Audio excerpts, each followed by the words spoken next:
Hi everyone, Paddy here. Just a quick one to let you know the audio is not going to be quite as crisp this time. We had to record over Skype as we had some issues, so the audio won't be as buttery smooth as you're used to, but I assure you, the chat, it is buttery smooth.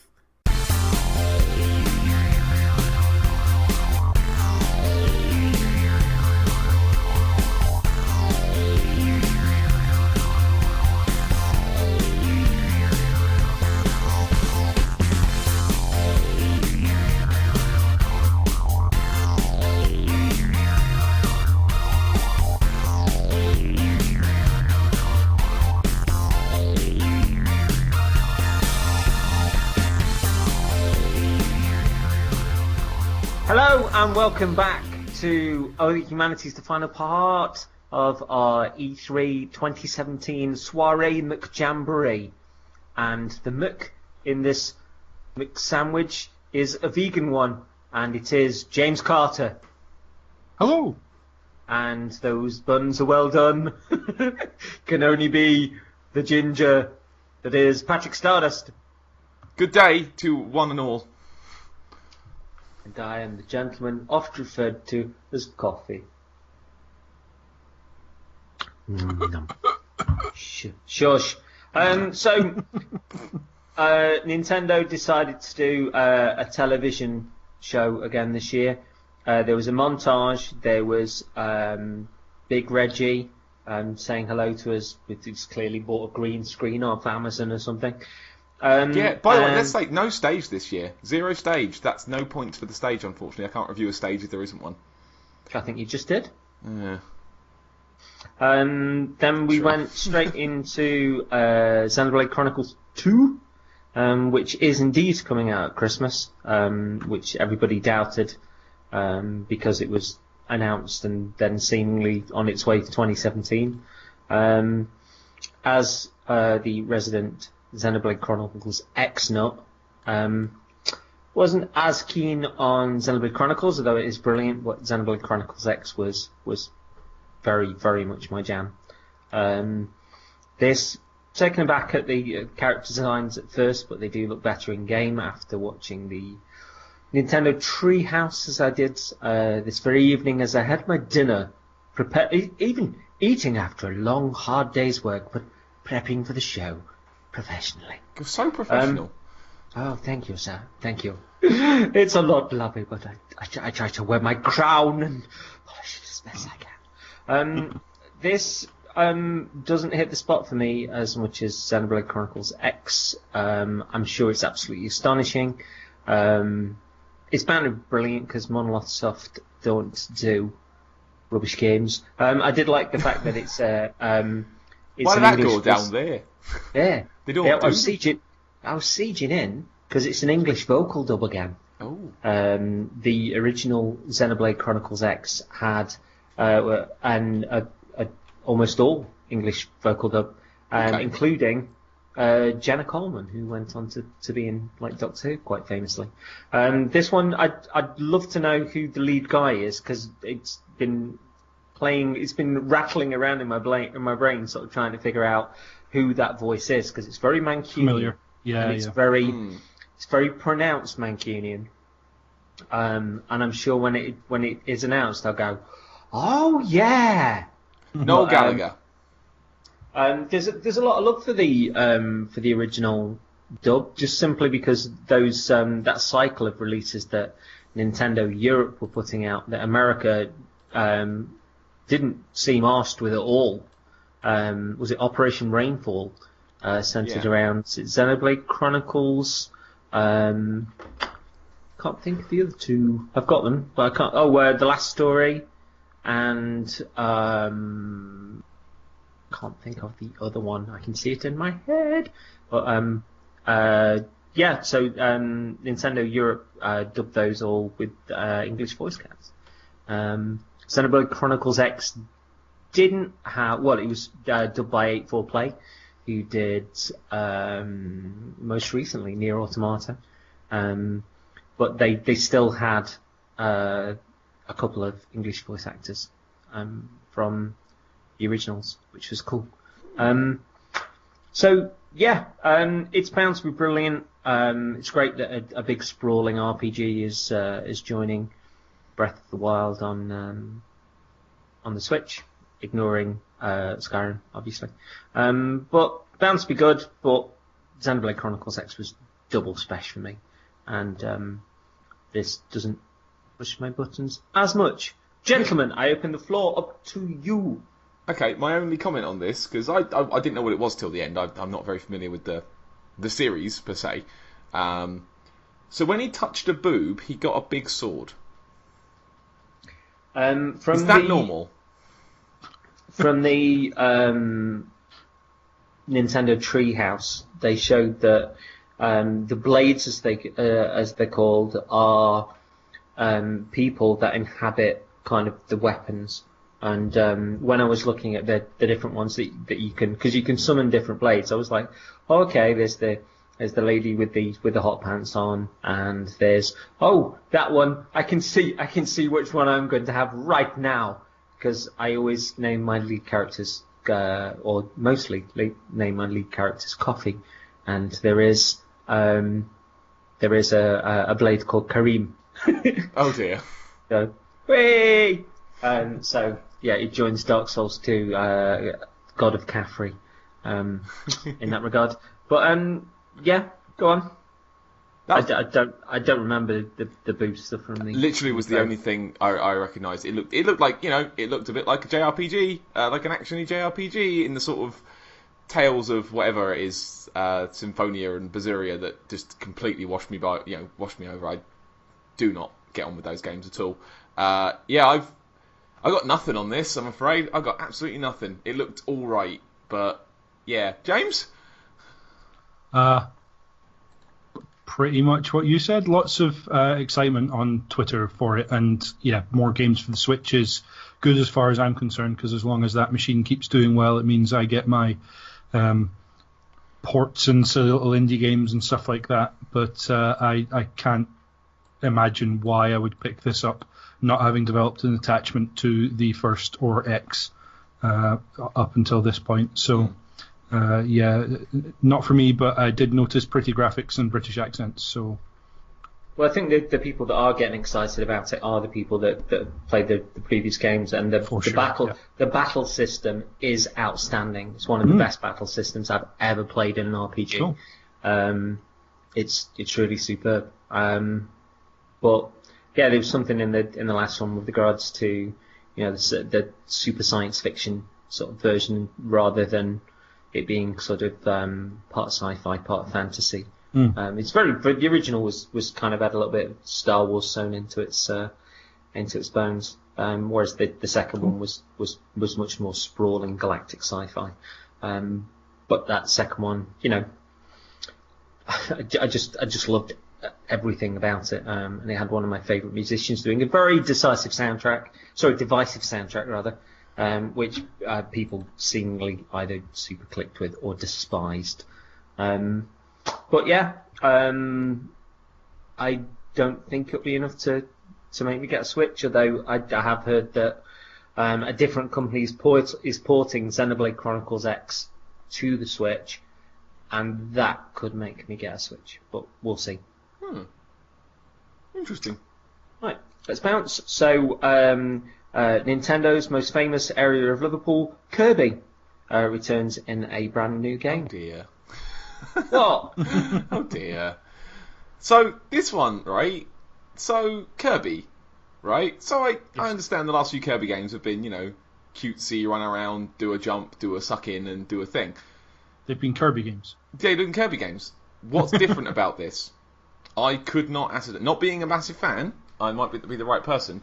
Could anyone tell me what's different about this? Because it just looked the same. If you said this was the one that came out on the Wii U, I'd have gone, all right, yeah. In as much as you could say the same about Mario, but actually, if you play the games, then small changes to mechanics actually have big knock-on effects. But what are those? Well, from this, I don't know, because I can't tell if this is going to be called Kirby and it's a kind of reboot or fresh start for the series, or if it's just yet to be given a name, Kirby and the portable Switch or whatever. It rolls off the tongue. 4-player co-op. Co-op's not always in Kirby games. I spotted you turning into a curling, like, what's the big heavy thing called when you're curling on ice? The God. big weighted handle thing, the stone, I guess. A big round iron. Dick Van Dyke. The stone in curling, you can turn into that, and so basically what Kirby can turn into tends to change. In this, I saw a mechanic that I don't recall seeing before, which was you could spit out or throw a heart at what looked like an enemy and kind of turn them onto your side. At one point, when it looked like it was co-op, which it may actually not be, but it was one player with 3 computer controlled, so I don't know if you have to throw a heart at an enemy and they kind of turn onto your side. Maybe that's how it's co-op, or whether people can drop in, I don't know. But it looked absolutely beautiful, I thought. I really liked the art style.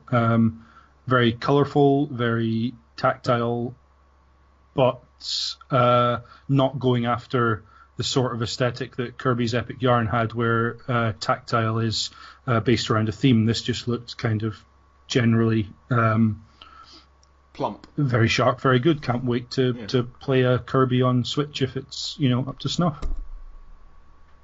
I like Kirby. I haven't played that much, but Epic Yarn was one of my favourite games back when it came out. All right, cool. One of my favourites on the Wii. But yeah, it all comes down to there tends to be a theme to the game, much like Mario, and some of the mechanics will be based around the themes on offer, and that will change how the game plays. But yeah, sure, it looked like a Kirby game, and until we know more, we won't necessarily know exactly how it differs, or if it differs. I'm not saying it's a bad thing that it looks. Sure. Like it's. I would have liked to have known like what's different now. What's the new thing? I think that's the thing. We'll get on to a couple of other games later where they didn't necessarily. They showed a bit, but not that much, and not really enough to let people know what to expect. Because as I say, it's just listed as Kirby. Are they aiming for a kind of all-encompassing? Here's Switch is doing well, let's give a Kirby game that kind of encompasses everything that's come before and do essentially a little sort of reboot of the series, quote unquote, because there's no overarching narrative necessarily. Or is it just it doesn't have a title yet and they just wanted to show something that they've put together as kind of a little showcase of what they're thinking of? But who knows? 2018, so they just wanted to let people know next year there's going to be a Kirby game on Switch. Kirby. Blighters will love it. It's bound to be good. So, yeah, Kirby is as Kirby does. So then Pokken is coming to the Switch, and it's apparently got extra gubbins in there as well. Game sold very well initially, which was surprising. I think it's done a couple of million units, which is it surprised a few people on 8-4 Play when it was mentioned, but bound to do even better here. All the controllers I think still work.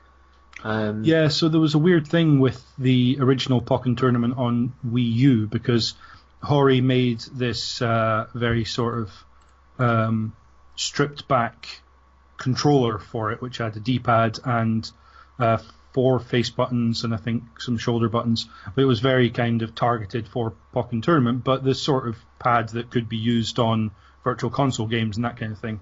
But it was actually locked, so you could only use it on Pokken Tournament. It didn't work on anything else. And so that kind of raised a question of, well, how will this work with Switch? Will it work at all? Because it didn't when Switch came out. And would they allow it at all, or try and sell you another one? Or if they did allow it, would it just be available for Pokken Tournament DX, which is the Switch version? And it has been confirmed that those Hori pads will be available to use on Switch. So if you've already got one, it'll work. If you want to grab one now, it'll work as well. But I'm not sure they've said whether or not it'll work on other games or just this game. Weird way of doing it, but it means that if people don't want to go straight for the Pro Controller or aren't quite happy with the Joy-Con, then they've got a pad that will work with it. So, Patrick, you're our resident Tekken lovey. Talk to us. Well, you say that, but everything I've seen of this, it doesn't look like it plays even close to Tekken. From what I've gathered of what I've watched of it. 3D fighter, they're all the same, aren't they? That's true. Yeah, that's true. Taking the piss or taking your money? Ooh. What? It doesn't look particularly like. From what I'd said when I saw it was first announced, it sounded like it was going to play like Tekken, but with like Machamp in it. And like, all right, okay, that sounds fun. But it seems to be more of a not Smash Brothers, but you know that more sort of like flashy explosions and super moves and that sort of thing. It's more about that. Like from what I've seen, it looks closer to Street Fighter than anything else. You know, in that sort of big flashy move, flip flap back and forward. Like, and that's not my kind of fighting game. And I didn't play the original because I don't have a Wii U. It looks cool, I guess. It's colours and shapes, isn't it? And I'm not actually that surprised it sold well. I expected it to sell well because it's Pokemon. If Pikachu's on the box, you're probably going to sell a few. It sold well on the Wii U. Yeah, 2 million copies on a console that only sold 13 million units is that's pretty impressive, units. Actually. That's pretty impressive for a what could arguably be quite a niche. Apart from game. Smash Brothers, are there any other fighting games on the Wii U though? Or were there any fighting games on the Wii U other than Smash? Tekken Tag Tournament 2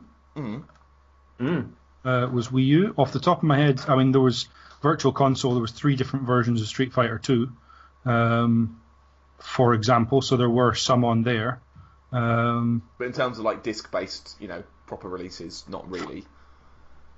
Yeah, not that much, not compared to what Switch has now. Yeah, I suppose. If you're after a console where you can go and play your fighting games, Switch is almost the one to go to, as long as you don't have to have Street Fighter 5 and Injustice 2 and Tekken 7. Actually, in terms of 2D fighters, Switch is absolutely crawling with them, and so getting something like Pokken Tournament DX on here and ARMS just coming out and stuff like that. Actually, the Switch is pretty well catered for when it comes to colourful, bouncy fighters as well. So yeah. So if you are a fan of Pokemon or Tekken or fighting games, you'll probably find this Pokénom. So then the two most baffling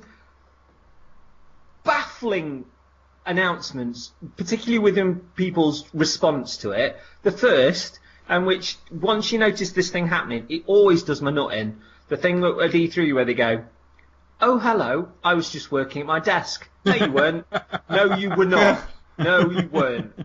No. Oh, I didn't see you there. Yeah. Hi, I'm. Hello, friends. I'm from. Yeah, stop stalking me.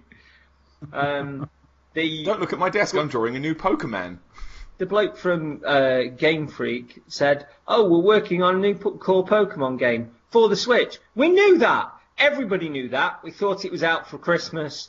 It's not a big surprise. Everybody went mad with the fact that they just told us that everything that we knew. They confirmed what anyone would have assumed, which is if Nintendo have a portable system, there's going to be a Pokemon for it.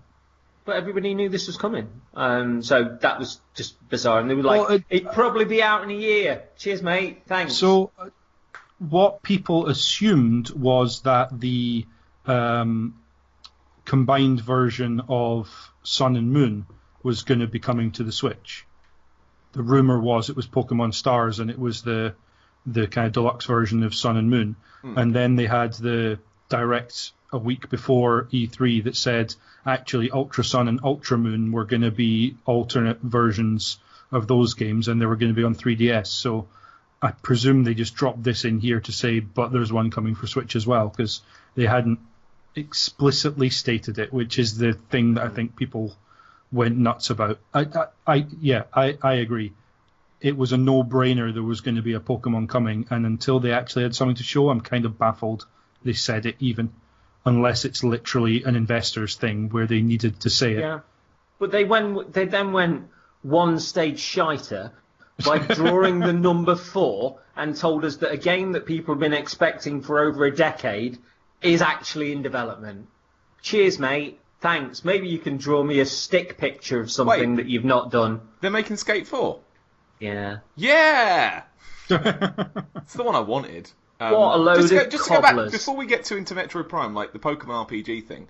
Yeah. Like, I just want to know tied. what you guys think about this. Like, is this gonna be... Like, I don't think this is gonna be a traditional Pokemon game. I think this is gonna be different. I still think they're gonna keep that sort of design, that sort of framework they've built with the handheld thing. I think they're going to keep it handheld. I think they're going to do something different with the Switch one. Because it will be the first one you can play at home on your telly, like, without... it's the first one they're releasing on a disc for your TV, in a sense. Like, I don't know, I just get the feeling it's going to be, like, different. And that's within knowing this nothing. development frame, I probably don't think... I think it'd probably still be like Pokemon Stars. I just think it's a bit of a bait and switch. So my Just going to remake Red, aren't they?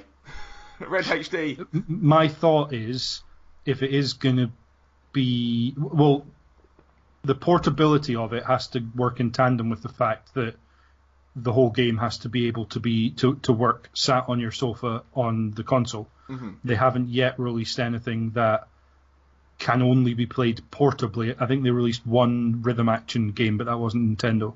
Nintendo seemed to want to make sure that it's not splitting aspects of the game. You can either play it sat down on your sofa or you can play it handheld on the move. So to make something that's like Pokemon Go, like a portable, mobile game, you can't play the whole game sat on your sofa with it docked. So I don't think they'll do that. I actually think the opposite. I think if this is going to be the first time that Pokemon comes to a home console as a full Pokemon RPG experience, I think they will... Yeah, I think Pokemon Stars, I think they'll want... This is the definitive version of Pokemon so far, and I think they'll go absolutely straight down the line. I don't think they'll deviate from the formula at all. Maybe the next one is the one where they... Is the one where they reinvigorate or do something different. Yeah. I think this one, they just want to say, this is Pokemon, but look how pretty it is. Well, I will make you a gentleman's bet on that then. Sure, absolutely. I Pistols think one at dawn chomp. after they after they announce it. Yeah, absolutely. I bet you one chomp bar. One chomp. I can't eat the chomp bar, but I'll bet you the chomp bar, and I'm not. Ha ha ha! Double Your win. bet is balls. Just All right, like all right, fine. I bet you. drawing the What number can you 4. eat? I bet you a carrot. Okay, you get me a carrot, or I'll get you a chomp bar. Fair play. What's that? I shake your hand over the internet. Here we are. I was like, There's an irony that your bet is balls actually does tie in not only to drawing the number 4, but also Metroid itself. What do we think about the announcement of a drawn number 4? I've never played a Metroid, so yeah. I've never played. Well, I played a bit of Metroid Fusion, but I've not played either Super Metroid, or I do have a copy of. Carl's borrowed my copy of Metroid Prime Trilogy at the minute, which I do intend to play before this comes out. I think, in all honesty, they got. I hate to say that this is why they're doing it. I think they just got sick of people after E3 saying, "Well, there's no Metroid. What's the point?" And then last year they did Freedom Force or whatever it was. That kind of chunky boy, cartoony looking thing. Can't be. Which looked fine. Freedom. I can't remember what it was called, but something Freedom like that. Fighters or something. Yeah, I know the one you mean. Yeah. And everyone went, "This is not the Metroid we wanted. What are you doing to us?" And so I think this year they've seen that the Switch is popular. Retro Studios aren't making it, but it's a new team, and Kensuke Tanabe is still involved. And I think they just wanted to say, "Look, we are making it. Back off." Basically. I think they also want to reassure people that they are all in on the Switch. There was still that notion of, after the Wii U and with how successful the 3DS still is, that maybe they were hedging their bets a little bit as to how the Switch would go. Mm-hmm. And they'd got Zelda, which they could put on both systems, so that was fine. And then they announced Mario Odyssey, which apparently has been done for a while. So that maybe was originally going to be a Wii U game, but they've moved it over to Switch if it's been in development that long. And I think this is them saying, no, we're all in on Switch. We're happy with how it's sold. And I think third parties as well. I think next year if the Switch continues as it has been, I could absolutely see third parties coming out the woodwork next year, because they're again hedging their bets on how well it did, because they didn't want the Wii U situation. They can keep sort of having those that stone path of Nintendo game, and that sort of that wonderful forward momentum where everybody buys it. Because it's every month or two there is a massive whether it'll be a big one month, and then maybe it's a port of a Wii U game the next month, but a good one, a Mario Kart Deluxe or sensible. Mario and I think Kart that's working to their advantage, I both sales think wise so far, and I think that's why Kirby, and I think that's why Yoshi, they want to make sure people know big tentpole characters coming to the Switch. Look out for these, amongst also saying, and a Pokemon's coming, and a Metroid Prime 4 is coming. Don't worry, we're not running out of stuff to give you. I think that's what this is. But just the logo is like, I'd almost have preferred I'd have almost preferred the nice friendly man sat at his desk telling me. A different man at a different desk, but also a green screen. And he's written the number 4 on his computer. Or actually just that guy telling us about the Pokemon title, and then the background a sign saying Metroid Prime 4 is coming too. Maha. And he's like, this isn't my office. Speaking of Yoshi. Yeah. Yoshi. Yeah. Good link. Another single character name title that this one I buy less, that it's just going to be called Yoshi, for the simple reason that there's a theme being shown to you there, where every stage, 2 sides to every story and every stage, and you can kind of flip the stage around and look at it from behind, and there's that kind of paper craft / real world art style thing going on. Yoshi Bunraku. I think that's very clearly a theme running through it, just every bit as strongly as Yoshi's Woolly World and Kirby's Epic Yarn, and so I fully expect this to get a non-single word title. It looked nice though. It looked very nice, and it's Yoshi, and there was 2 Yoshis running around at one point, so again co-op. And on Switch, I'll go for that. I haven't played all of the Kirbys and all of the Yoshis, but I'll happily take kind of a nice shiny one on Switch as the next step forward for each. So happy with that. Both of them look good, I think. And Paddy, I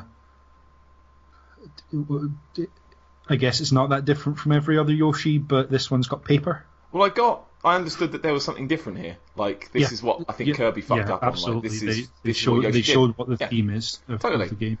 It looked very Little Big Planet to me, like the way it looked. Like it was made out of paper and cardboard and fluff. Yeah. Like, that's fine. That looked kind of cute.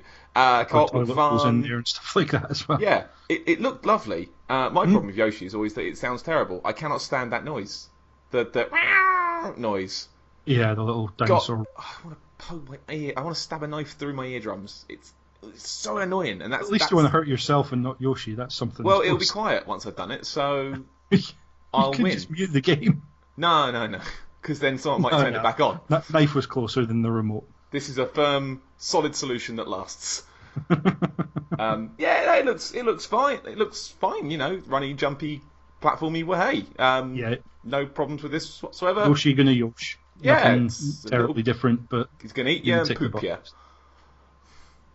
What is it with like the games like Kirby and Yoshi, both characters that eat you and then sometimes poop you? I honestly do not know. Don't know why, and you can. Kirby Mind you, that and isn't similar. The weirdest thing that a Nintendo character will do in this show, is it? So, but we'll get there later. My favourite thing with regards to this was said that is there just somebody at Nintendo that just makes Yoshi games, and it like gets to a Friday and he goes, right, that's that Yoshi game finished, and then he comes in on Monday and goes, it's time to start a Yoshi game, and in the 2 days in between, either Saturday or Sunday, he's been to the craft shop.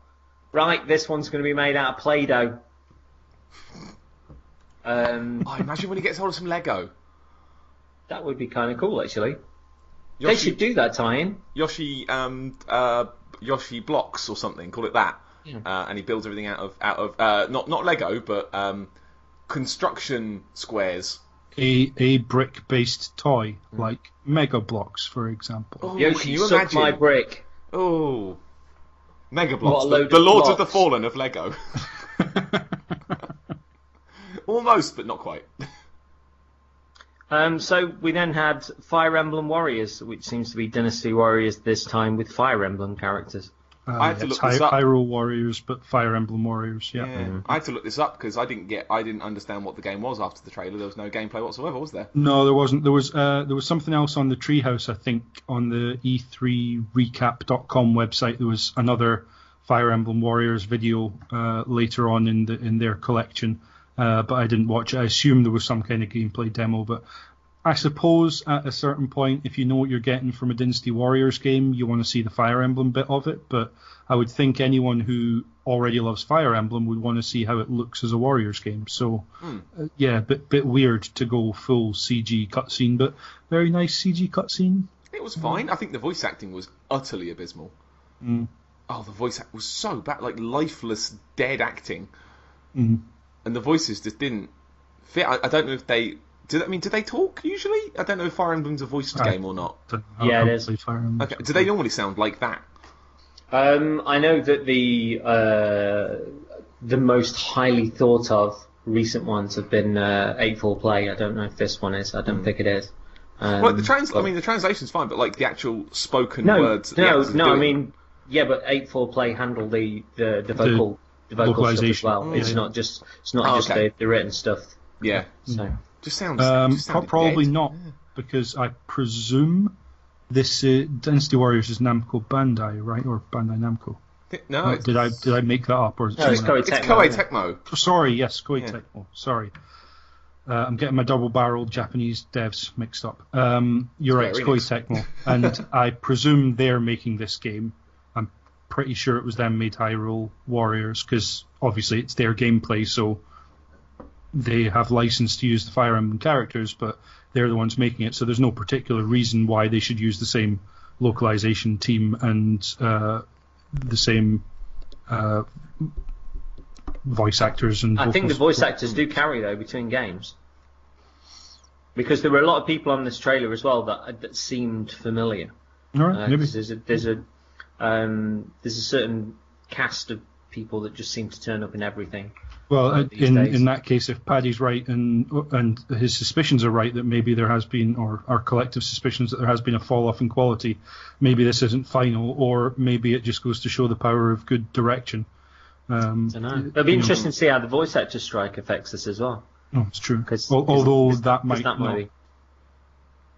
It depends, doesn't it? Because obviously this is a Japanese dev studio. They might not get in Western voice actors to do the voices as much as find people who are working over there who happen to be American or British and therefore not employed by or not part of the Actors Guild. So. We'll see. Yeah. So we then had the Zelda DLC. Zelda... we had something just before the Zelda DLC. Oh, we did. Did we? You're forgetting Because I think because it was such a obligatory- surprise. I think because we hadn't seen any of it before in this show. I think you might have missed it. But everyone get your drinks ready because it's Skyrim again.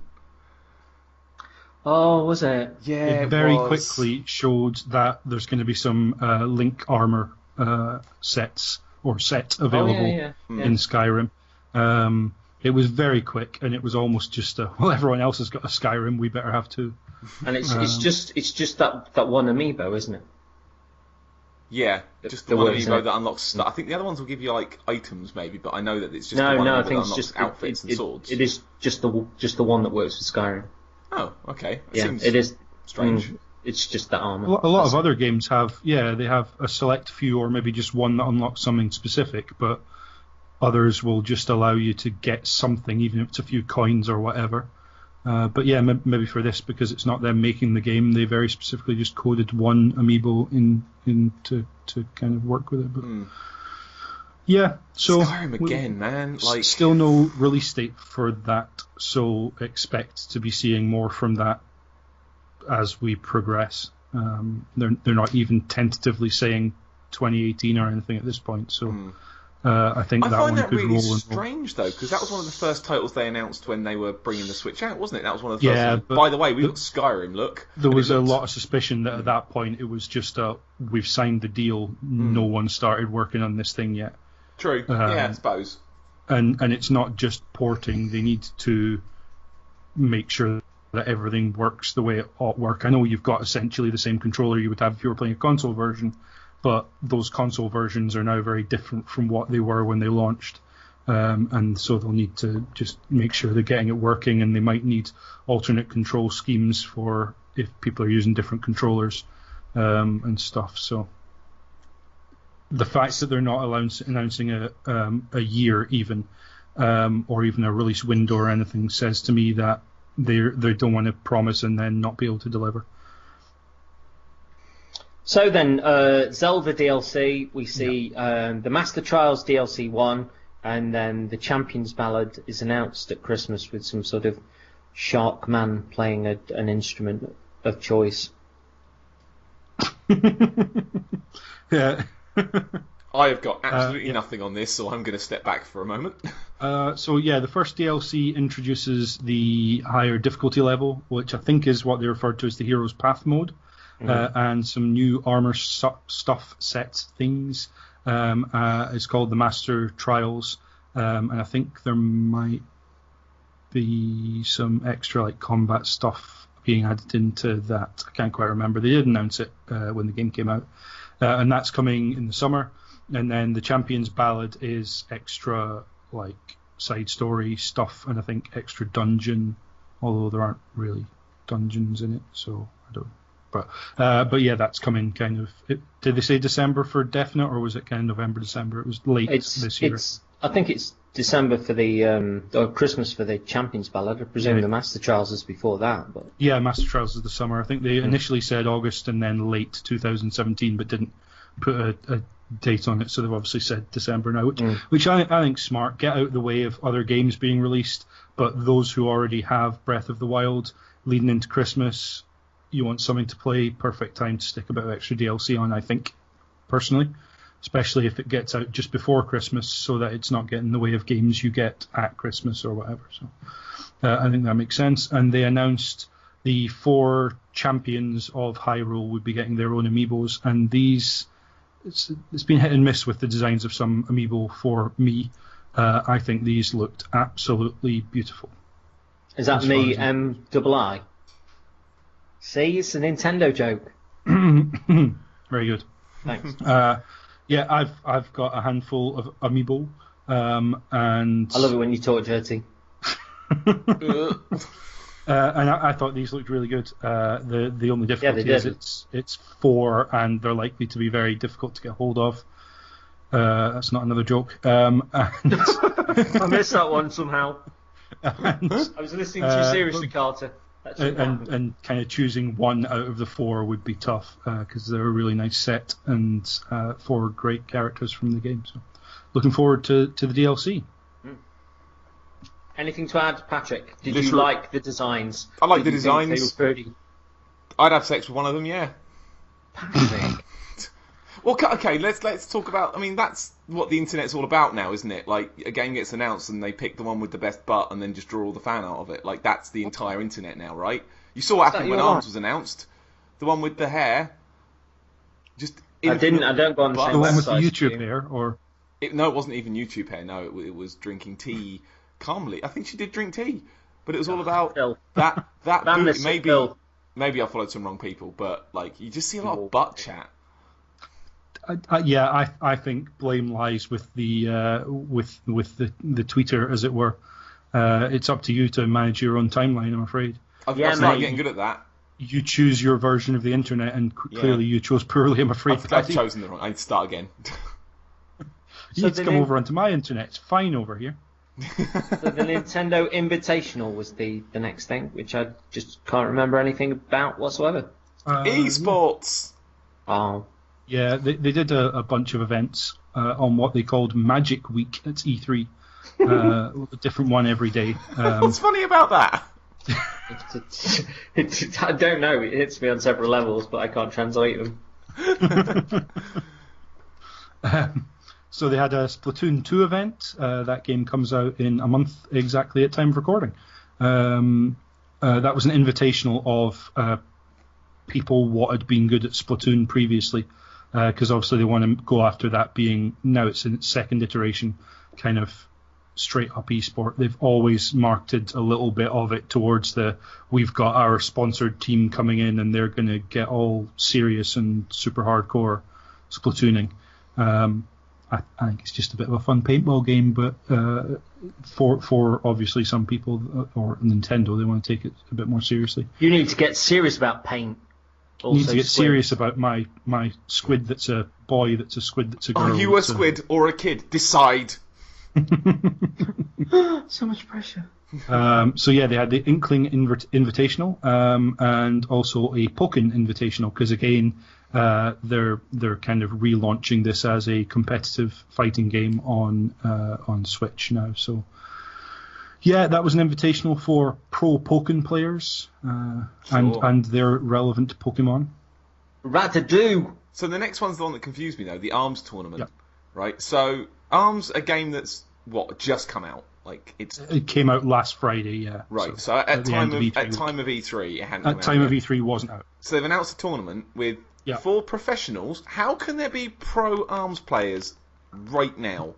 Because they're really good. I think these must Are they just be professional gamers in general? They may be professional Smash players or something that they've invited and invited to events and given a chance to play a bit. But so they've got 4 pros versus 4 people that qualify from E3 demos of it. They're going to get hammered. Well, you say that, but as you quite rightly point out, the pros haven't necessarily had any more time on the game than the E3 qualifiers have, and at least the E3 qualifiers have been through a couple of days' worth of tournament to try and get to the eventual battle. So unless it's a Dark Souls 3 situation where they've had it for a month and no one knows. Well, possibly, yeah. Okay. It may be that these are people that were testing the game or something that they're calling the pros. So yeah, who knows?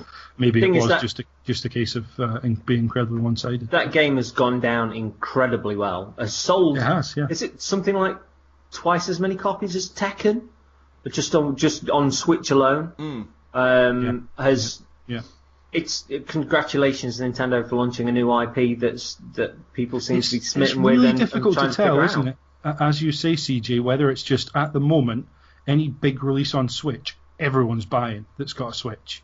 Yeah, but if you build up that kind of instant fan base, you've got people playing it, you've got people figuring it out, you've got people talking about it, and whilst on Wii U, if they launch something like that, it may just be like a very niche conversation between a number of people, whereas there's loads of people going, oh, I prefer just the thumbsticks, or I prefer the motion controls, or I've done this, oh, this character's overpowered, no, I beat them with this, and that I love, even if it's a game that I'm not playing, seeing that conversation from a distance and hearing people on my there is harmony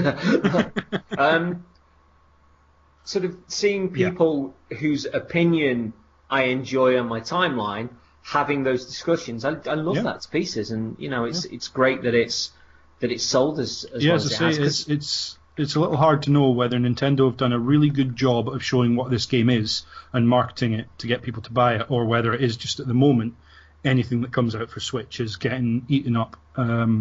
I hope it's the former. I hope actually, because I heard people are kind of unsure what to make of ARMS. There was chatter very early on that actually this is a bit more of a fighting game than people think. This isn't a Wii Sports. This is or a Wii boxing, sports boxing or whatever. This is actually more technical than that. And then other people saying, no, come on, it's not. It's motion control. It's whatever. I tried it. It wasn't all that. But steadily it seems to have built up a bit of a head of steam. But even so, to hear that first week sales have been that strong is massively surprising to me. I think for me, my litmus test is Andy Hamilton's pretty much a go-to guy with regards to opinions on fighting games. Yeah. Andy Hamilton was raving about it. Plus, with doing the kind of stress test that they did on a couple of different occasions, they're giving people the opportunity, especially with a new console that's, not had like a wide flourish of releases thus far. They're giving people the opportunity to have an informed opinion. Very true. Yeah, that was very smart. Yeah. Even if they're playing and they're not clicking with it, they're then talking to somebody that maybe has, and then they're going back to the second one. And are you getting that then? Oh yeah, I might get it. Is such and such getting it? Oh yeah, okay. What controls are you? And again, it's that conversation building on, and that's one of the things that's been massive for me about the Switch is that those conversations, whether it be over Breath of the Wild or ARMS and stuff, have continued. And there's a real sense of community that's built up around that console beyond what I've normally seen with console communities, like pure console community. Just wish there was something for good. Me. I think you're right. Having the test punch over 2 weekends as well meant that enough people played it and enjoyed it first weekend to convince those who weren't quite sure to come back for the second, or convince those who missed it to try it for the second. And yeah, you're right, it was advertised on the console. Everyone who's using their Switch would have known about it, and it got people involved in a game that otherwise people might have looked at and gone, probably not for me. But they got a chance for a not inconsiderable amount of time, although at weird hours, and only ever an hour at a time, to have a go on it. And smart move for new IPs in particular. Anything more to add, my Paddy? Oh, my Paddy. It's ARMS, isn't it? You are. I guess the other thing, it doesn't do much. Like I've seen it. It looks a bit flaily for me. It looks fine. I'm sure everyone's having fun with it. Look at me just patronise everyone listening. Don't dismiss it though, because it is a complex fighting game as far as I can tell. And if you're getting people who were into their Injustice, their Street Fighter, their Tekken, who were finding strategy and are finding fun, and I'm sure I heard Andy again saying that between rounds you can switch your loadout. So if somebody pretty much thinks they've got you pegged within like the first round, you can. Switch the more you know launcher. about the game, you can move to something that might counter that, and it's almost as if, I suppose, if somebody is winning the first round, they're at a disadvantage because they don't know what you're going to change up to, and if their initial tactics are going to work with seconds. So you've constantly, it's not as if you're going 3 rounds with the same sort of bookends either side. That if it does get picked up as any kind of competitive game, then what you'll find is there'll be an unspoken rule that if you won the first round, you're not expected to change your loadout the same way that someone might switch a character if they get creamed in the first match. I'd just like to see anything goes. Switch character in order to change up the dynamic. And you will start to get that back and forth, especially if it is as deep as some people have kind of suggested it is. And I haven't touched it at all. I only know what the trailers and what people on Twitter, etc., have been saying about it. But also worth pointing out that Nintendo did not, other than this mention, I think, didn't dedicate any time to Splatoon 2 or ARMS in their Direct, because those are games that are coming out so soon that that's not what the Direct was for. If they want to say anything about it, they'll get their own Directs, and they'll get time in the treehouse, and that's fine.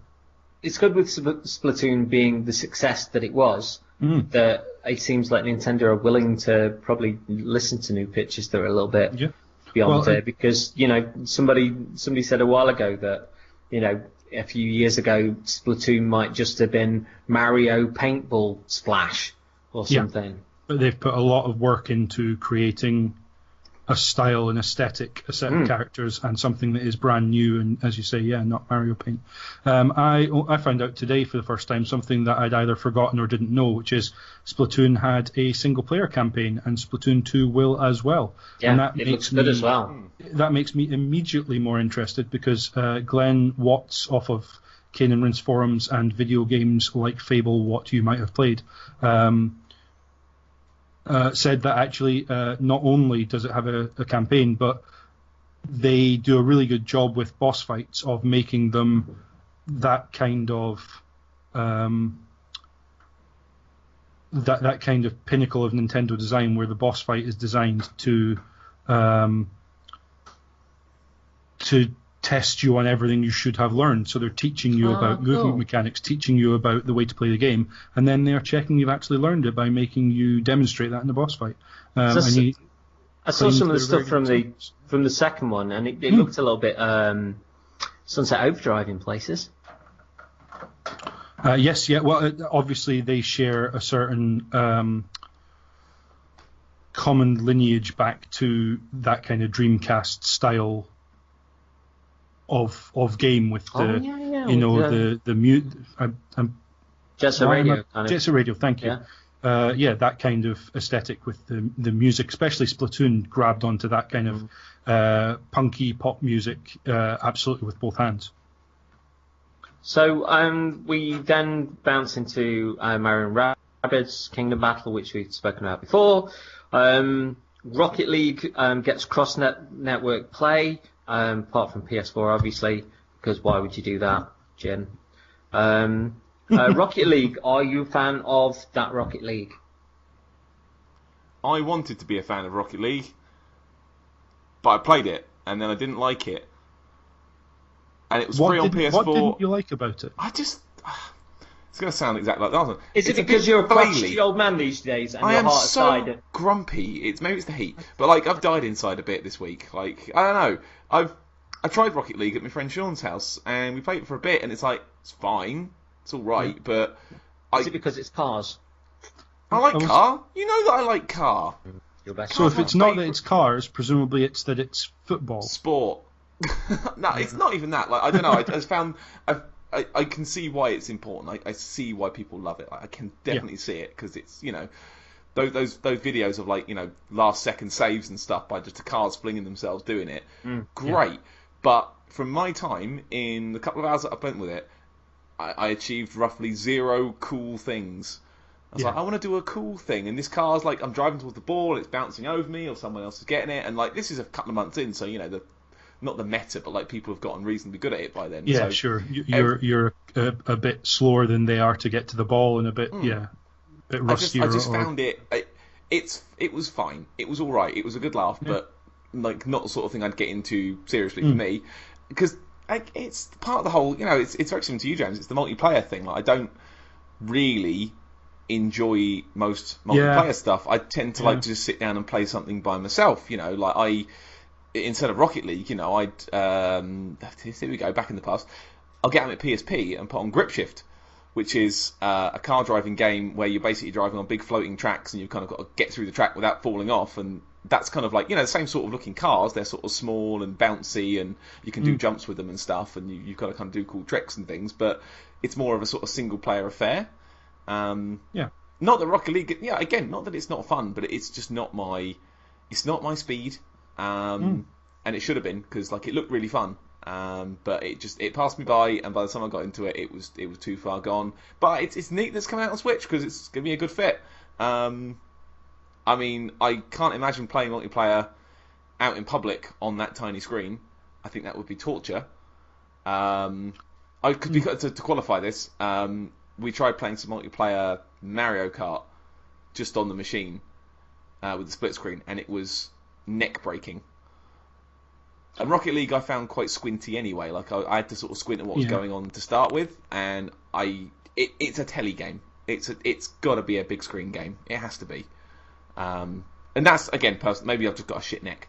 But we played about 10 minutes of Mario Kart, and then I had to stand up and do something else because I couldn't feel my neck anymore. Yeah, I mean the problem with that, and with even Ultra Street Fighter 2 or anything, is that you tend to have to put the machine with its kickstand out on a table whilst you're sat on a seat, which inevitably means that unless it's like a desk where you've got the Switch almost at eye height, eye level, you're leaning forward, and you need both of you to be able to see it, which increases the distance. And it's only a 6-inch screen, so it's not massive. I have played Mario Kart single player and online perfectly happily in handheld mode, I would say. Yeah. And Zelda, actually, and didn't feel like it was lacking not having it on a big screen. And I think the same could be said for Rocket League. But yes, if you're playing couch co-op, it's immediately going to increase the distance between your face and the screen and limit your ability. Because obviously, if you're playing handheld, you can lift the screen up to your face rather than having to bend your neck down to your lap. So it just means that you can be a lot more cognizant of your position and your ergonomics when you're playing it. Also, Whereas if you're doing it 2 people, you've got to lean in, and you've both got to got accommodate for both. Yeah. And you're shoulder to shoulder, leaning in, squinting it. Especially if it's then split screen, so you only actually get half of the screen. Which... Also, it's summer. They've got BO. You don't really want to be that close to someone this time of year. They've got bad breath. They've had garlic for lunch, and you're like, cheese onion crisp now. So you really are rotting inside as a human, aren't you? I've died. Who'd have thought the Nintendo show was the one where I died inside? Who'd have thought? I do like the idea of the cross-network play of kind of people driving cars with Mario hats on versus people. Who wants that, though? Shut up, you. People with the Xbox One version that are sort of driving like the Warthog from Halo and stuff. And I like those little console specifics. Like, it just makes me happy that somebody might see different console specifics on with the people that they're versing. And do you think they will, though? What do you mean? Do you think you'll see like Mario hats and Halo Warthogs and things, or Team Fortress gear? Do you honestly think Nintendo are going to let Mario hats exist on an Xbox? Well, you're playing somebody with the car with that design. I think that'll be default cars. I think they'll look default. Yeah. The weird thing here is that would mean the Mario hats had to be in the Xbox version of the game, because obviously they don't transmit the image. No. From the server or from the other person's console. So it would actually have to be in there, although you'd be unable to buy it and use it yourself. It would have to be in the code in order for them to see it. So I do get theoretically, they wouldn't have to represent what your opponent's car looked like. They could either disable those items if you're playing across platform, or change it to a default item or something instead. No. I hope not, because I think I agree, CJ. That would be great if they really they got it that far, and Rocket League were able to just say, "Look, it's Rocket League. Everything goes." Let's look with happiness in our hearts, not this kind of ginger tinted glasses. I'll bet you a marrow.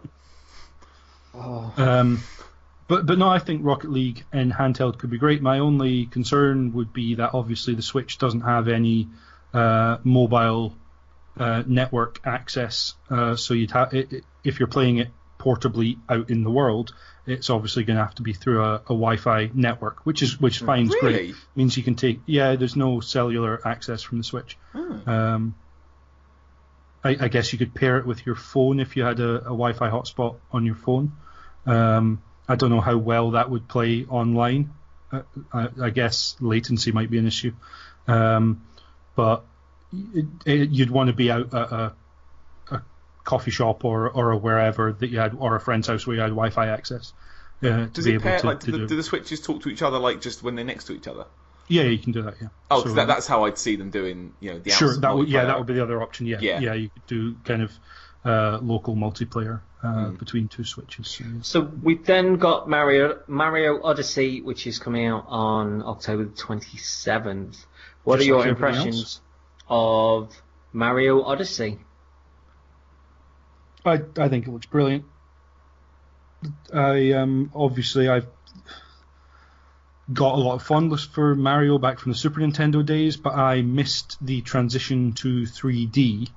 Haven't played 64, haven't played Sunshine, have played bits of Galaxy, haven't played the whole thing, and then absolutely fell in love with 3D Land and 3D World. So I am all in for where are they going to go, what weird stuff are they doing here, and boy does it look weird. Patrick, Looks weird, doesn't it?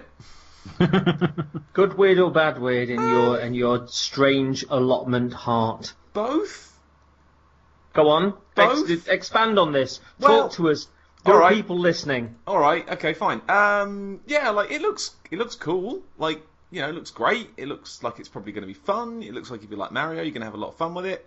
I think the internet's already gone hog wild on the existential dread of Mario possessing you.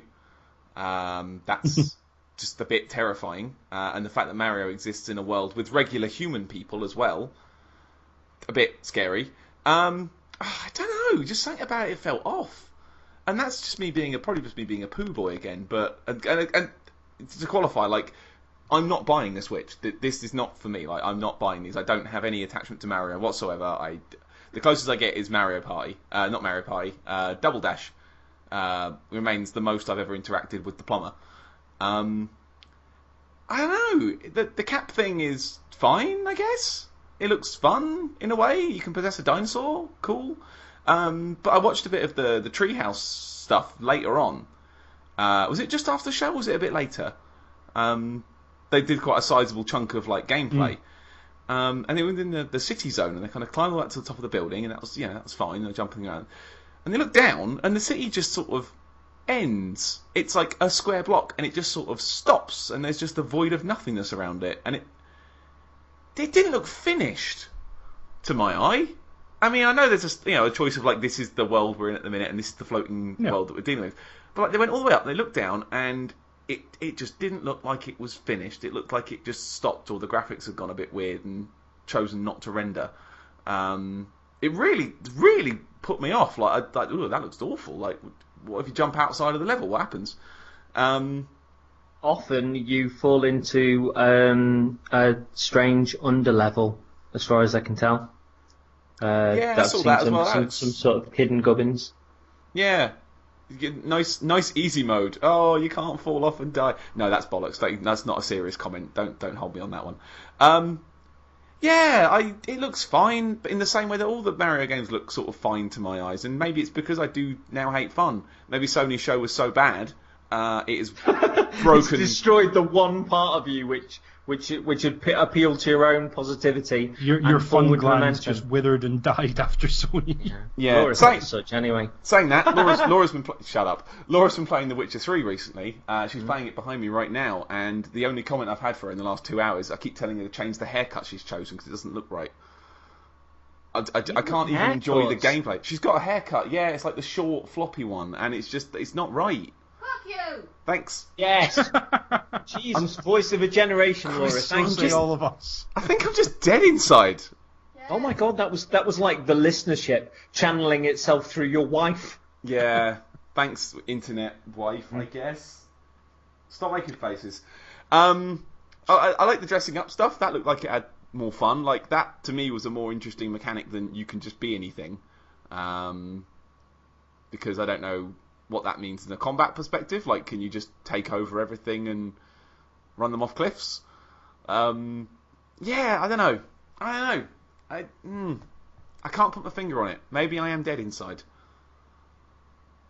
But at least Peach is finally getting married. Do you remember the fun that we had on Mario when you came up to my flat a few years back? You remember the laughs that we had? The massive laughs that we had on that Wii U version? Because we did. I'm reminding you of them just in case. The one with the cats in it and the double. The one with the cats, yeah. And how mental you went on that kind of Tutankhamun Egyptian level. Because I remember you just went into full chaos mode and for some reason were getting away with stuff. I think I remember. I think you were knocking me off as well. Not in a kind of Whoa, behind, it wasn't behind that kind of way. grip. Let's just clarify, we're not. It's not that weekend. kind. No, off platforms, Yes. so to speak. Moving on. Move for me as well, thank you. I think this is obviously going to be a brilliant game, but I've just seen nothing that kind of piques my interest at all with it. So what I liked about it is, Metro Zone is a medium-sized sort of area to run about in. But I mean, don't forget, Super Mario Galaxy was lots of different planets. Some of them very small, some of them bigger, but they were all fairly self-contained zones that there wasn't anything to step outside of. So I didn't necessarily expect Metrozone or New Donk City, whatever you want to call it, to be an open world style Mario necessarily. So the fact that it ends and there's kind of nothingness outside it, yeah, makes sense. This is a zone to run around with. I think they said there's 30 to 40 moon pieces in each of the zones, and there is a certain kind of just exploration element to it. Lots of different little hidden puzzles and tricks and places to jump to. Seems like they're using the hat stuff really well, I think. You can kind of use it as an elastic band to fire yourself off of little yellow like pins everywhere, or you can throw it at a bullet bill or a dinosaur and turn into that, or a frog, obviously, as we've all seen on Twitter. And I think that's great. It's another example of something that, as we were talking about with Kirby and Yoshi, that Nintendo take a theme or an idea and iterate on it until they have wrung every last drop of joy out of it. And this looks like there could be a heck of a lot of joy to be had with the idea simply of Mario's hat being a character, an entity, Cappy, that actually doesn't usually look like Mario's hat. It's a white top hat. In keeping with the wedding theme. And we're getting wedding amiibo for Mario and Peach and Bowser, which look very nice as well, all in their white outfits. But yeah, I think this looks exactly what I want. It's Nintendo experimenting with some wacky ideas and just allowing the player to have fun with them. So I am all up for it. I did see sort of quite an interesting back and forth where some people have gone, "Oh, it looks great, it looks like a Dreamcast game," and then somebody else countered with like Sonic Adventure. And some of the stuff I saw from the city, and like a side-on bit where there was kind of these sort of plus sign platform handles that were rotating, and he was picking up rings. Just looked bland, really bland. Sure. Like nothing like the different sparkling to different worlds that were in the original trailer when it was first shown off. Yeah, but all of those are going to be in it as well, obviously. Yeah. I do agree that Metrozone is not a typical kind of colourful, sparkly, exciting kind of Mario world, and therefore an odd choice for this, but it is very definitely an atypical Mario world, and I think that's maybe why they chose it. They wanted to show something different. And it's a very different take on the kind of, here's an open world city to go and bound around and explore, than a lot of other kind of third-person action games would give you. Your GTAs or your Crackdowns or your Infamouses. This is a very different sort of experience in an otherwise kind of similar environment. So, what were your impressions in general of the Nintendo show? Because people seem to be saying that like Nintendo nailed it and Nintendo sort of won E3 with this, but most of this washed over me when I first watched it.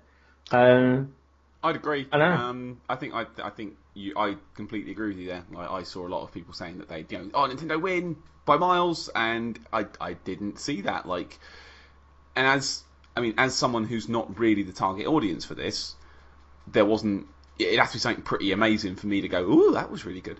I can appreciate that. That, like you say, James, Mario looks like the sort of thing that you want out of a Mario game, and that's cool. That's really cool. You're getting what you want. And the new Kirby, the new Yoshi, people are getting what they want. The Metroid Prime 4 thing, it's admittedly it's a shitty little, by the way, we're making it by, but it's what people want. It's Skyrim. Everyone loves Skyrim, right? All the Pokemon stuff as well. Like, it's what people want. But for me, as someone who doesn't have even close to the level of connection or nostalgia with Nintendo that most gamers do, it didn't do much for me. Yeah. Would you say though, in the way that you watched the Sony show and you were waiting for the boom? Yeah. Do you think if you were a Nintendo fan and you watched this show, that the boom would have been there for you? There'd have been those things like, oh, there's a new Pokemon coming, there's a new Metroid coming. Oh my God! I think so. Yeah, I think so. Like I think that, like you say, the Metroid would have been a good boom. You know, new Breath of the Wild stuff announced. It's like, oh, fair enough. And the Mario stuff they've shown, you know, if you're the person who's a big Nintendo fan, that stuff's going to look great. You know, that's going to be the stuff that you're looking for. Yeah, the Xenoblade Chronicles 2 stuff seemed to hit home with a lot of folks as well, and I think it will bring it to a new audience as well. The folks that again are looking for a big sprawling experience beyond Breath of the Wild, and they might not ordinarily have looked at Xenoblade Chronicles 2, but they were thinking like, yeah, I'll give that a go, and all of a sudden you've got people playing and talking about a game that they might not have ordinarily picked up. I mean, looking through, like I had just have a very quick flick through the massive list of notes that James has so very kindly written. Speaking of like boom, like looking at the games they've ended on. Again, Nintendo have ended strong. You know, Super Mario Odyssey is a strong game to finish on with that. Really sort of send you out the show smiling. You know, like, oh yeah, that was really good. You know, Bethesda ended on Wolfenstein 2, which is like, oh yeah, brilliant. Oh, that looks great. The Xbox One show finished on Anthem, which is like, oh yeah, that's really good as well. Sony finished on Spider-Man. Sure, like, you know, that's not boom compared to everyone else. Ubisoft end on Beyond Good and Evil 2, for Christ's sake. There's a boom. That's a boom. But Spider-Man has been boom for a lot of people though, because I'm seeing that's getting game of the show from a few outlets as well. So wow, that's surprising. But yeah, from my point of view, as a person on a podcast and therefore the founder of knowledge. Sony's show it lacked a boom. I think if you are a Nintendo fan, like the Nintendo show didn't really have much boom for me, but if I was invested in the properties, then absolutely, yeah, this would have been a good show. Definitely, I can see why people were excited about it. So I'm going to throw this out there because we've not spoken about this, but. No sort of runners up to my opinion. The one game from E3 that you're most excited for. No honourable mentions or any of that toss. The one game that you're most excited for from E3. Give me a second. No, this has to be spontaneous. I'm looking at my list. I don't know. Fuck it, A Way Out. There we go. Yeah, I can see how that might appeal to you. Talk about it. Yeah, okay. So as a surprise, as something I didn't know about, it was like, oh, what's this in the middle of a show that was sending me to sleep? It's the co-op game from EA. You know, if you've forgotten, because it's been like 19 hours of podcast at this point. The co-op prison escape and ensuing adventures game from the guy or from some of the team that was behind Brothers, which was just superb. Local co-op game built for split screen co-op. It's something me and Laura can play together. It looks like it's pushing all the buttons that I'd want a game like that to push. You know, like when one character's in a cinematic, the other person can sort of do stuff in the background, so you're not kind of stuck into watching other player do their cool thing, and you can, you know, have some agency as well. The way decisions play out, the way it seems to be. You sort of both decide, like, between, you're like, oh no, take the gun, no, don't take the gun, and then ultimately the player has to make a choice, you know, nah, screw you, I'm taking the gun. Everything I've seen of it looks like something I want to play, and as far as these things go, I don't want to see any more of it until it's on my telly. In game form, not in YouTube form, you know what I mean? I don't want to see anything else until I've got my hands on it, because I think it's pushing kind of Resi 5 buttons for me. Which was me and Laura's probably favourite co-op game of the last few years. Because we love that thing. If you've got someone to play couch co-op with as well, that has to instantly add 50% extra to your hype for this game, I would think. Exactly, yeah. And as something a bit different, as something that wasn't just something with a 2 on the end, I'm like, oh yeah, brilliant. Yeah. Because, you know, sequels are great, but I think E3 is a show where, you know, you want to see something new and exciting and something to sort of wake you up out of the mire of Skyrim announcements. And yeah, I think A Way Out did that for me this year. I've written a few more things down, but Yeah, there's no runners up this time. No, we're just going to pick one. I'm going to go with one. A Way Out. A Way Out. Sterling opinion, sir. James?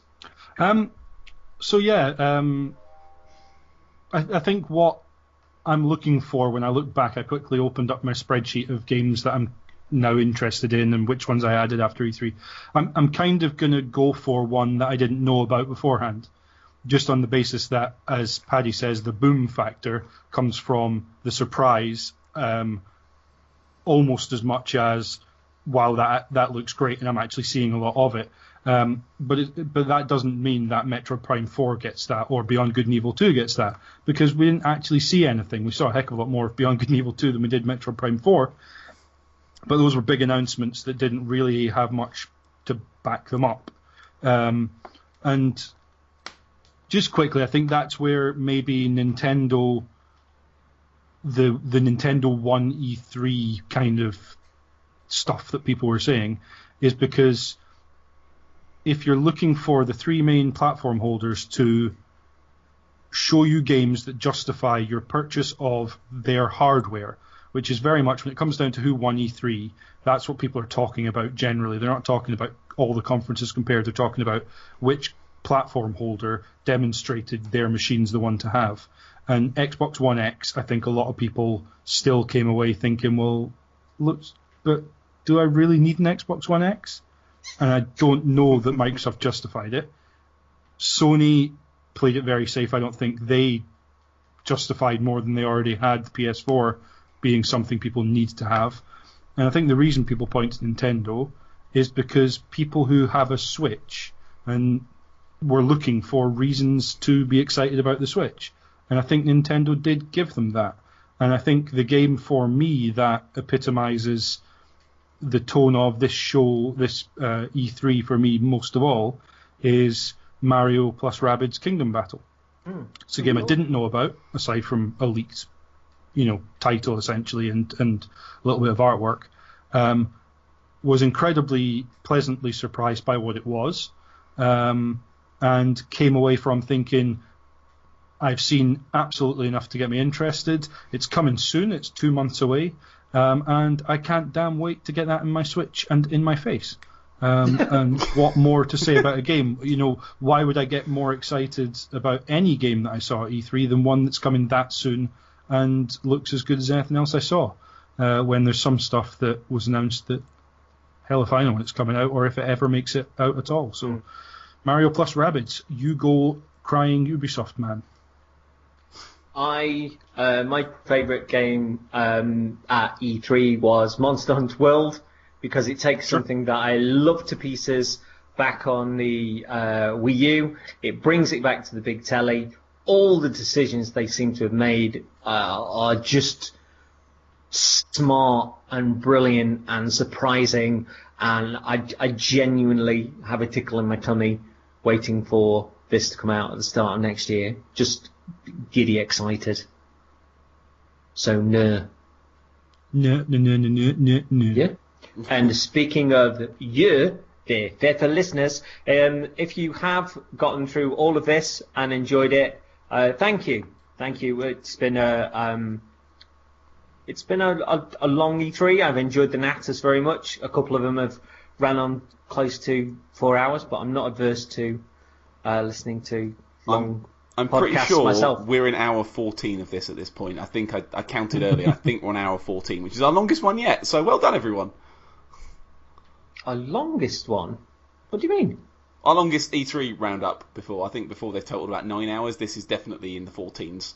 Yeah, when you said an hour 14, I was thinking, what? I don't know. Things you do for love, eh? Go to blueapron.com and use code BAYEK. So, but thank you for listening. Hope you've enjoyed it. Send us a message if you have. I think we've put a decent amount of time. I really appreciate James joining us again. Not at all. It's an absolute pleasure. I started making notes, as I said to you guys, on the off chance I would be invited back, and it was very lovely of you to have me on to natter my bits and pieces off. We were discussing it at the point where you went, hello. So that's all. Yeah. That's all No, good. It's At this always point, lovely. you're as This much- is, after all. You're as much a part of E3 as like Aisha Tyler was. Like you're part of it, so maybe next year So you're not going to next be year I'm gone. Yeah. yeah, and replaced with a crying man. Replaced with a cute French granddad. Absolutely. Why not? So thank you very much and goodbye. Goodbye. Farewell.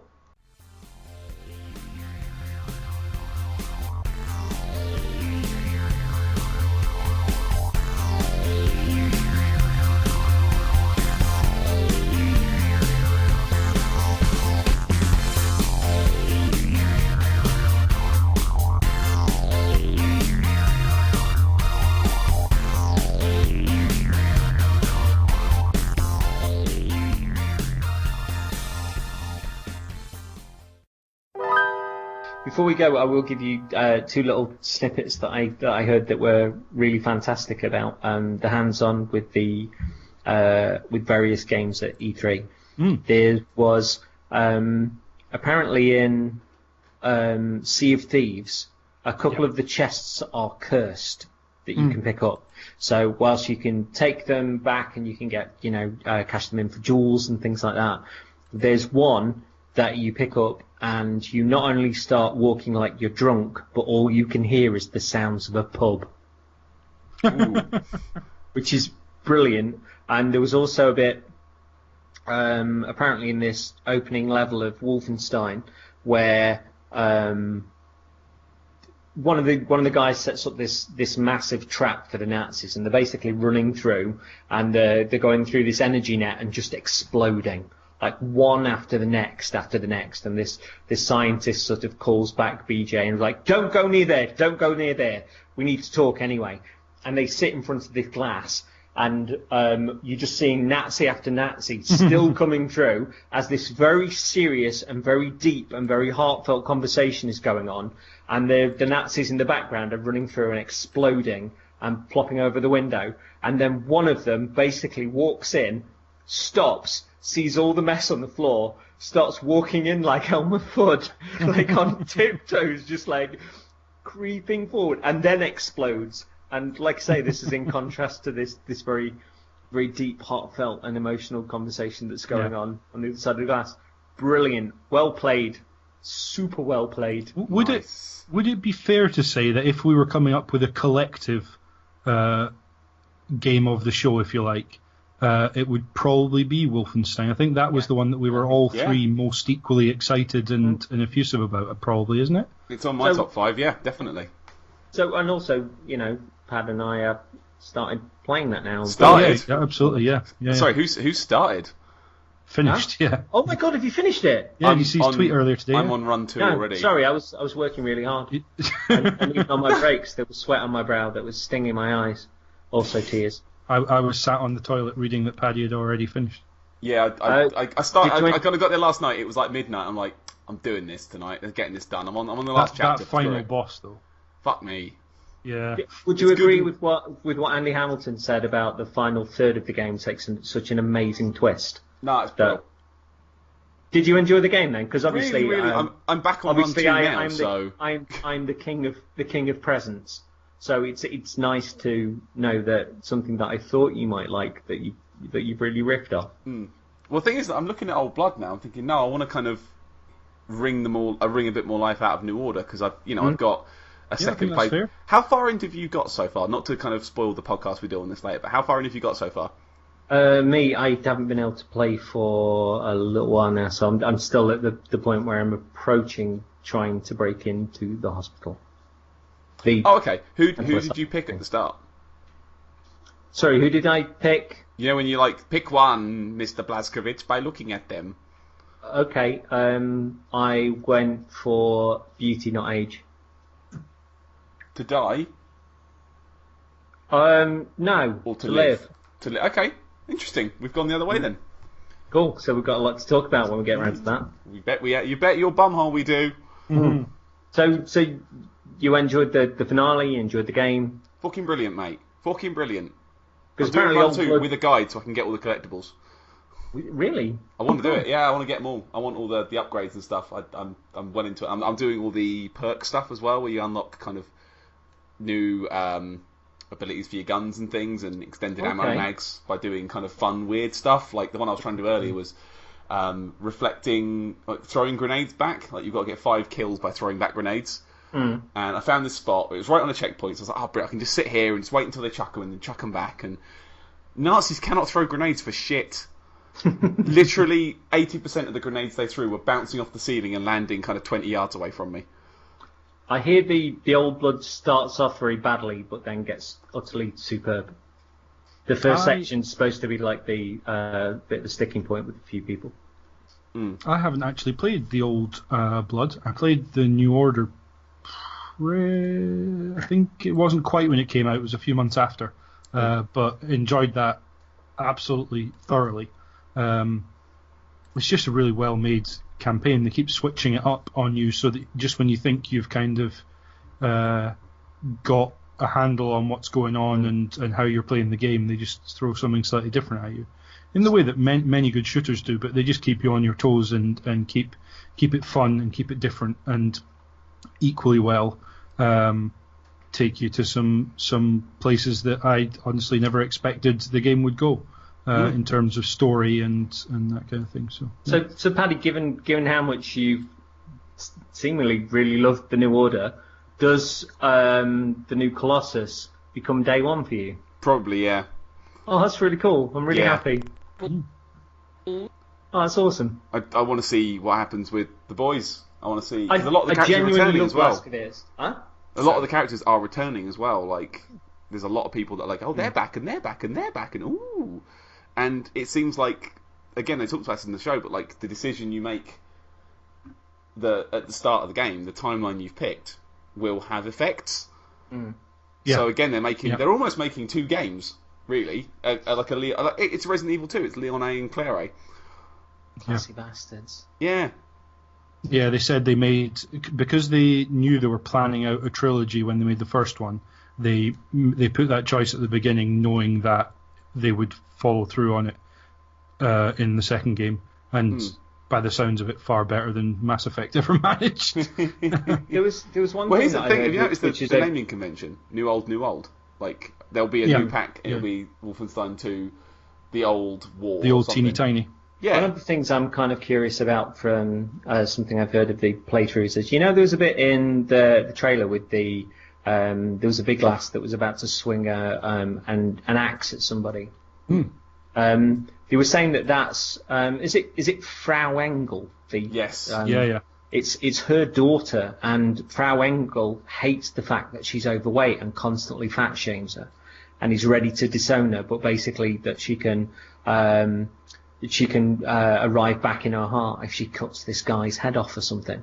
And somebody on this podcast was going like, Michael Hooper was going like, I wonder if she's going to be like a turncoat. She's going to like walk away from her mom if she can't do it, and she maybe. sort of sides with the Americans. I was like, that's kind of cool, but I do love that boy Blazkowicz. I think he's amazing.